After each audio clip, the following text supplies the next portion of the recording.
অসুবিধা হয় না।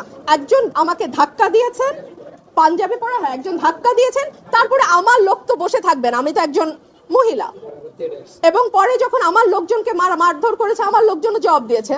সিম্পল। যেটা 15 বছরে হয় নাই, যেটা 15 বছরে হয় নাই সেটা আজকে হয়েছে। অলমোস্ট আমার গায়ে ধাক্কা দিয়ে আমাকে ফেলে দেওয়ার চেষ্টা হয়েছে। আসসালামু আলাইকুম। আপনারা তো এখন শুনতে পারতেছিলেন রুমিন ফারহানাকে নাকি ধাক্কা দিয়ে ফেলে দেওয়ার চেষ্টা করেছিল ওই সেখানে উপস্থিত এক এনসিপি নেতা। তো কি ঘটনা হয়েছে ইসির মধ্যে, এইসব ঘটনাগুলো ঘটছে। এছাড়া ওইখানে হাতাহাতির ঘটনা ঘটছে, ওই এনসিপি নেতাকে নাকি অনেকে মিলে মারছে সহকারে। তো এই বিষয়টা নিয়ে আজকে ভিডিওটিতে জানতে পারবেন, এখন বুঝতে পারবেন যে কি ঘটনা ঘটছে ইসিবি বা নির্বাচন কমিশনের ভিতরে। এখন বর্তমানে নির্বাচন কমিশনের ভিতরে হাতাহাতি ঘটনা ঘটে গেছে, নিরাপত্তাও নাই ওইখানের মধ্যে। তো কি একটা অবস্থা। যেই বিএনপির নেতা কর্মীদের জন্য গত 15 বছর লড়াই করলাম, তারা আমাকে এখন ধাক্কা দেয়। বিজয়নগরের গুলোই আমি নির্বাচন কমিশনে তুলেছিলাম। অত্যন্ত দুঃখজনক ব্যাপার হলো এখানে একটি মারামারি হয়েছে। আমি যেহেতু একজন আইনজীবী, আমি মনে করেছি আমার কেস আমি নিজেই প্রেজেন্ট করব। সো আমার কেস আমি প্রেজেন্ট করেছি। আমি আশা করেছিলাম নির্বাচন কমিশনের সম্মানের দিকে তাকিয়ে ব্রাহ্মণবাড়িয়া 3-এ যারা আছে তারা গুন্ডা পান্ডা নিয়ে ঢুকবে না নির্বাচন কমিশনে।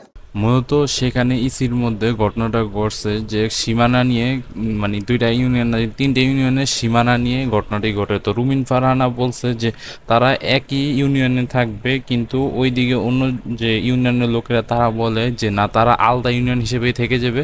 কারণ রুমিন ফারহানার বক্তব্য হইল খালেদা জিয়া বলছিল যে আগের সীমানা ফিরে যেতে হবে, যার কারণে রুমিন ফারহানা ওই এক ইউনিয়নে আনতে চাইছে। তো এইরকম কথা নিয়ে তর্ক বিতর্ক লেগে যায়, আর এক পর্যায়ে এটা হাতাহাতিতে রূপ নেয়। রুমিন ফারহানাকে নাকি বলে ধাক্কা দিয়েছিল, এটা রুমিন ফারহানা দাবি করে। আর অন্যদিকে এনসিপি নেতাকে নাকি পিটিয়ে একবার অবস্থা খারাপ করেছে, এটা এনসিপি নেতা দাবি করে। বাট আনফরচুনেটলি আমি দেখলাম ব্রাহ্মণবাড়িয়া 3-এ যিনি প্রার্থী, তিনি তার সদল বলে 20-25 জন মিলে গুন্ডা পান্ডার মতন তারা সেখানে আচার আচরণ করলেন। অত্যন্ত দুঃখজনক, অত্যন্ত লজ্জাজনক, এবং আমি মনে করি এটা কমিশনের যে ভাবমূর্তি, যে গাম্ভীর্য এবং যে সম্মান, সেইটার সঙ্গে এটা যায় না। আমি আপনাদেরকে কিছু ছবি দেখাচ্ছি। তারা এলাকায় বিভিন্ন মানুষকে কিভাবে পিটিয়ে পিটিয়ে তারা স্বীকারোক্তি আদায় করেছে। এখন সিসিটিভি ফুটেজ চেক করলে দেখা যাবে যে ভিতরে কি হয়েছিল, ইসির ভিতরে যে হাতাহাতিটা হইল এটা কার কারণে হয়েছে, আর কোন পক্ষে দোষ ছিল এবং কোন পক্ষে নির্দোষ ছিল, এটা চেক করলেই দেখা যাবে। তো এই ছিল ঘটনা ইসির মধ্যে। তো রুমিন ফারহানা আরো অনেক কিছু বলে। রুমিন ফারহানা বলে তিনি ইচ্ছা করলে গুন্ডাপান্ডা নিয়ে আসতে পারতো, তিনি এইসব করে নেই, কারণ এটা ইসির কথা চিন্তা ভাবনা করছে। কিন্তু অন্যদিকে অন্য লোকেরা নাকি 20-25টা গুন্ডাপান্ডা লয়েছে। তো এই হইল রুমিন ফারহানার বক্তব্য। এছাড়া রুমিন ফারহানা আরো অনেক কথাই বলে এর মধ্যে। আমি লাস্টে একটা কথা বলার জন্য দাঁড়িয়েছি, এবং যেটা 15 বছরে হয় নাই, যেটা 15 বছরে হয় নাই সেটা আজকে হয়েছে। অলমোস্ট আমার গায়ে ধাক্কা দিয়ে আমাকে ফেলে দেওয়ার চেষ্টা হয়েছে। যেই বিএনপির নেতা কর্মীদের জন্য গত 15 বছর লড়াই করলাম, তারা আমাকে এখন ধাক্কা দেয়।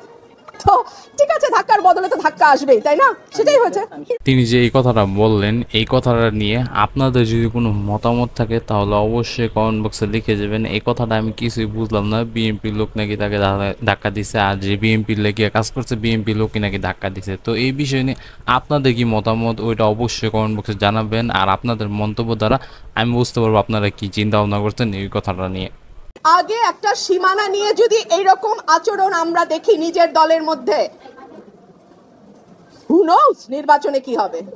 তো আপনারা তো বুঝতেই পারলেন এবং শুনতেই পারলেন রুমিন ফারহানা কি বলতে চেয়েছে এবং কি বোঝাতে চেয়েছে। তো এই বিষয় নিয়ে যদি আপনাদের কোনো মন্তব্য থাকে তাহলে তো কমেন্ট বক্স খোলা আছে, অবশ্যই কমেন্ট বক্সে আপনার গুরুত্বপূর্ণ মন্তব্য করে যাইবেন। আর রুমিন ফারহানার এই যে ধাক্কা দেওয়ার বিষয়টা নিয়ে আপনাদের কি চিন্তা ভাবনা।